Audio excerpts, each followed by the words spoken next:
여러분 안녕하십니까. 오늘 욥기 마지막 42장입니다.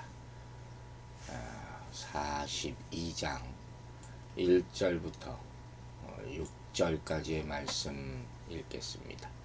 욥이 여호와께 대답하여 이르되 주께서는 못하실 일이 없사오며 무슨 계획이든지 못 이루실 것이 없는 줄 아오니 무지한 말로 이치를 가리는 자가 누구니까. 나는 깨닫지도 못한 일을 말하였고 스스로 알 수도 없고 헤아리기도 어려운 일을 말하였나이다. 내가 말하겠사오니 주는 들으시고 내가 주께 묻겠사오니 주여 내게 알게 하옵소서. 내가 주께 대하여 귀로 듣기만 하였사오니 이제는 눈으로 주를 배움나이다. 그러므로 내가 스스로 거둬들이고 티끌과 제 가운데에서 회개하나이다. 아멘. 자, 드디어 욥기의 여정이 오늘과 내일을 통해서 마치게 됩니다.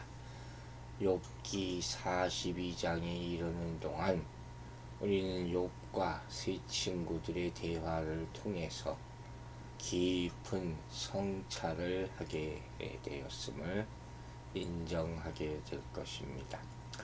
먼저 오늘 1절 말씀부터 욥은 자신의 무지함을 고백하기 시작을 합니다.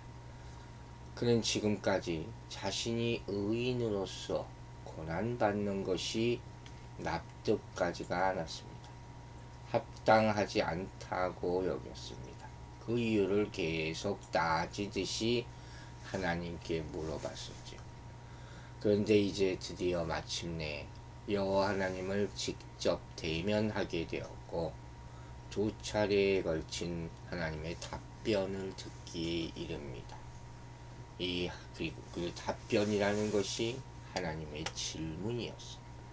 그 질문을 들으면서 아무것도 대답하지 못하는 그의 한계를 깨닫게 되고 또 그분의 지혜와 권능을 깊이 이해하게 됩니다. 2절과 3절의 고백이 바로 이 점을 보여준다 말할 수 있죠. 그는 이제 여호와 하나님께서 못하실 건이 없는 분이죠. 계획하신 일은 무엇이든지 이루시는 분이라는 것을 인정합니다. 하나님이야말로 모든 일을 하실 수 있는 분이고 또 하고자 하신다면 그 누구도 막을 수 없음을 알았습니다. 고백하는 것. 여러분, 실로 하나님이 여시면 닫을 자가 없고 닫으시면 열 자가 없다 했습니다. 하나님은 뜻하신 바를 반드시 이루십니다. 그분은 신실하시고 전능하시기 때문입니다. 그분은 사람의 생각이나 주장으로 인해서 그분의 뜻을 포기하지 않으십니다. 심지어 인간의 불순종도 하나님의 뜻을 포기하게 만들 수는 없습니다. 오직 하나님만이 하나님의 뜻을 멈추게 할 수 있으며 변경할 수 있을 뿐입니다. 아브라함에게 나타난 전능하신 하나님이 마리아에게도 임하셨고 그녀의 순종을 통해서 구원자 예수님이 땅에 나타나지 않으셨습니까? 우리는 욥과 같은 고백해야 되는 것이 주의 전능하심과 신실하심에 감사하며 순종해야 될 줄로 믿습니다. 혹여라도 내가 한 일 보상받아야 된다는 것, 이런 것들을 나타내서는 안 됩니다. 소위 말하는 공로주의라는 것이 가장 대표적인 불신앙 중 하나라고 할 수 있어요. 많은 사람들이 입술로는 구원이 전적으로 은혜다 말하지만 정작 자신이 행한 것이나 바친 것에 따라서 보상받기를 바란다는 말이에요. 여러분, 우리는 과연 내가 수고하고 애써서 모든 일을 행한 후에 하나님께 내 한 일을 보상해 주십시오, 이렇게 고백하는 사람입니까? 보상과 인정이 그렇게 필요합니까? 보상을 바란다는 말은 십자가를 전혀 생각하지 이해하지 못하는 무지의 결과예요. 십자가는 무엇입니까? 원래 하나님과 원수였던 우리를 위해서 하나님이 치르신 값이에요. 그 가치를 생각해야 되는 것이죠. 우리는 결코 치를 수 없는 값을 하나님이 예수님을 통해서 치르신 것, 이게 바로 십자가라는 말이에요. 또한 38장 2절에 언급된 여호와의 질문을 3절에서 되풀이하면서 태초부터 만물의 이치를 좌우하시는 하나님의 지혜를 자신이 잘 알지 못했다고 고백하는 거예요. 그는 여호와 하나님이야말로 우주 만물을 창조하시고 질서를 주관하시는 주님입니다. 완전하시고 탁월한 지혜를 가지신 분이라 고백합니다. 그래서 자신이 무지한 상태에서 발언했음을 솔직하게 인정하는 것이, 왜냐하면 그에게는 하나님의 길을 헤아릴 수 있는 능력이 전혀 없기 때문이에요. 우리는 말로만 할 때가 참 많죠. 욥의 말을 통해서 친구들을 보면서 다시 한번 깨닫습니다. 말로 실수하지 말지어다. 인간적 지식으로 하나님의 능력을 제한해서는 안 된다 하는 것이죠. 이런 모습 가운데서 욥의 주장을 책망하시는, 여호와께서 옳다 하고 인정하는 그런 모습이 담겨져 있는 거예요. 그런데 끝까지 욥은 사실 자신이 어떤 죄를 범했는지 고백하지는 않습니다. 단지 자신의 지식을 넘어서는 내용을 겁도 없이 확신에 찬 어조로 선언했다. 이것 잘못이죠. 이 고백이야말로 하나님의 신비로운 창조의 지혜와 섭리와 주권에 순종하는 것이야말로 모든 문제 해결의 지름길이다 하는 것을 깨닫는 모습을 보여주는 것입니다. 그냥 항복하라 하는 말이에요. 이러한 깨달음이 서론 부분과 연결되는 거예요. 다시 1장 2장 서론 부분에서 그랬잖아요. 욥이 주시기도 하시고 다시 가져가기도 하시는 하나님, 이렇게 찬미했었어요. 그분의 자유로운 통치 주권에 순종한 것은 38장부터 42장에서 하나님과의 만남을 통해서 얻은 결론과 일치한 거죠. 그렇다면 앞서 나왔던 세 차례의 논쟁과 하나님의 답변을 통해서 얻은 해답은 서론 부분의 해답을 구체적으로 설명하기 위한 목적을 갖고 있다 할 수 있는 거죠. 다 이 과정이 필요하다는 거. 한꺼번에 하나님을 다 알게 되는 게 아니라는 거죠. 시기 필요하고 경륜도 필요하고 여러 가지 시험도 필요하고, 우리의 구원도 마찬가지. 시작과 완성 사이에서 성화의 과정을 겪게 된다 하는 것을 깨달아야 하는 거예요. 이제 4절부터 드디어 욥의 회개에 대한 말씀이 나옵니다.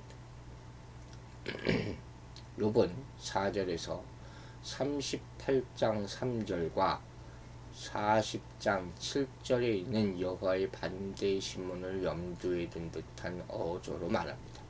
그러면서 여호와께 자신의 말에 귀를 기울이시고 자신의 물음에 답해달라고 요청하십니다.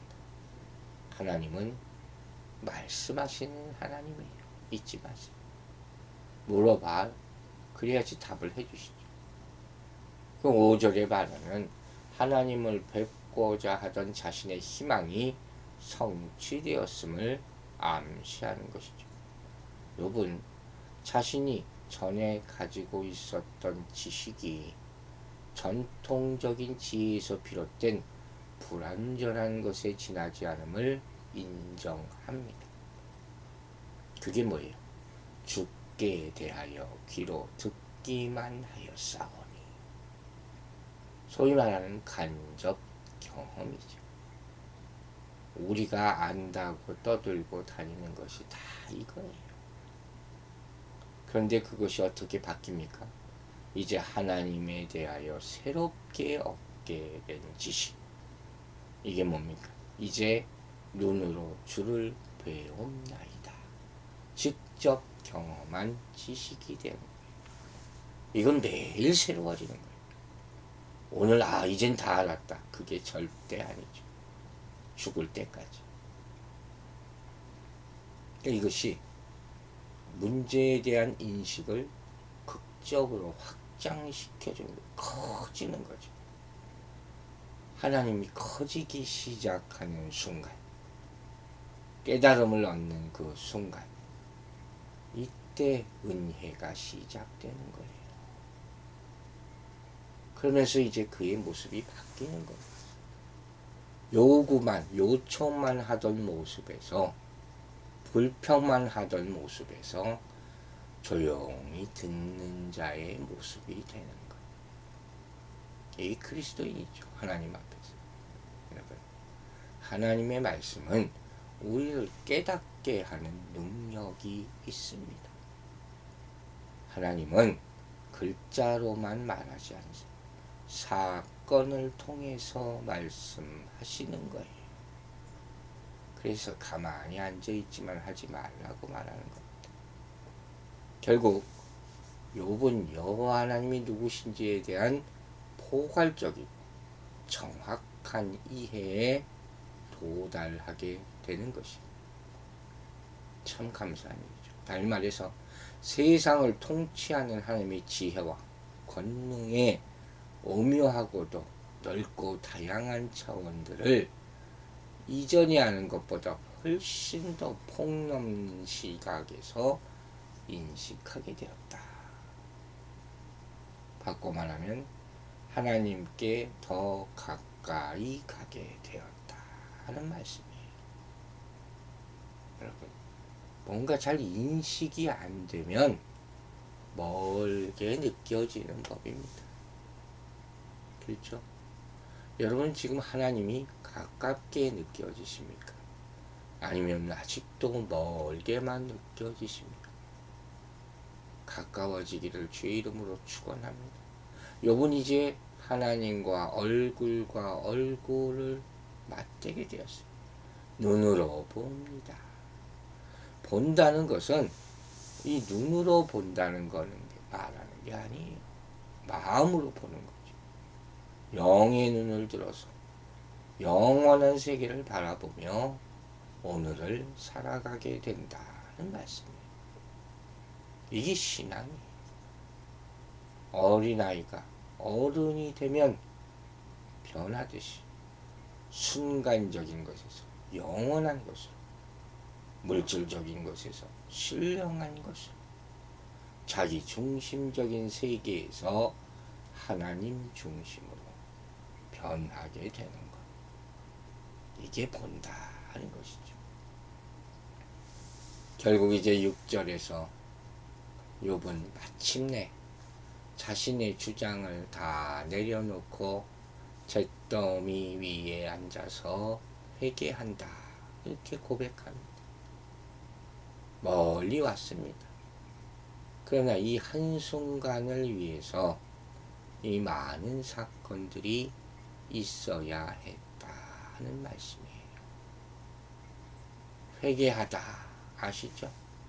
재앙의 원인이 된 죄가 욥에게 있다고 친구들은 계속 주장합니다만 여호와께서는 결국 7절에 가서 욥의 편을 들어주셨습니다.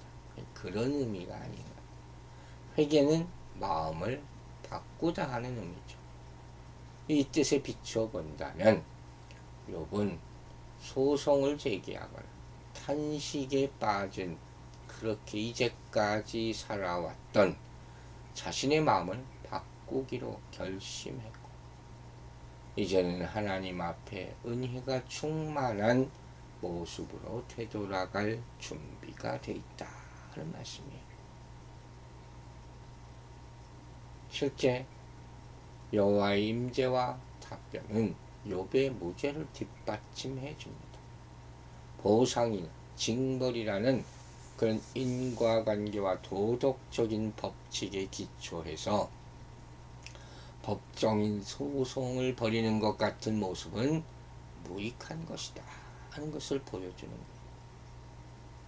따라서 여기서 티끌과 잿더미 가운데서 회개한다 하는 욥의 말은 초월자이신 전능자이신 하나님 앞에서 그저 피조물로서 겸손한 태도를 갖게 되었다 하는 것을 암시하는 것이죠. 이로써 욥은 자신의 피조성을 인정하고 창조주 하나님에 비추어서 자신의 무지함을 완전히 받아들인 그런 것이죠. 여러분, 거룩하신 하나님을 안다 하는 말은 반대로 자신이 죄인됨을 깨달았다 하는 말씀이에요. 거룩하신 하나님 앞에서 우리가 유일하게 의지할 수 있는 것은 십자가뿐입니다. 우리는 이 십자가를 의지하여 회개할 뿐이에요. 이것이 믿는 자들이 누리는 큰 복락임을 깨닫게 되기를 바랍니다. 사랑하는 여러분, 하나님께 가까이 하십시오. 하나님께 가까이 가며 회개하십시오. 회개하며 감사하십시오. 억지로 회개하는 척하지 말아야 한다는 것. 할 수 없이 하지 말아야 한다는 것. 여러분은 언제 어떻게 회개합니까? 언제 어떻게 순종합니까? 하나님의 말씀이 들리는 바로 지금이에요. 그 순간 하는 것이 회개예요. 그게 진짜예요. 가장 큰 회개는 뭡니까? 모든 일이 다 잘 될 때 하나님의 깊은 은혜를 감사하면서 그때 가서 비로소 모든 것을 깨닫고 눈물을 흘리는 것이 하나님, 그동안 원망한 것 잘못했고 불평한 것도 잘못했습니다. 혈기 부린 것 잘못했고 미워하고 시기한 것, 미련한 것 용서하세요.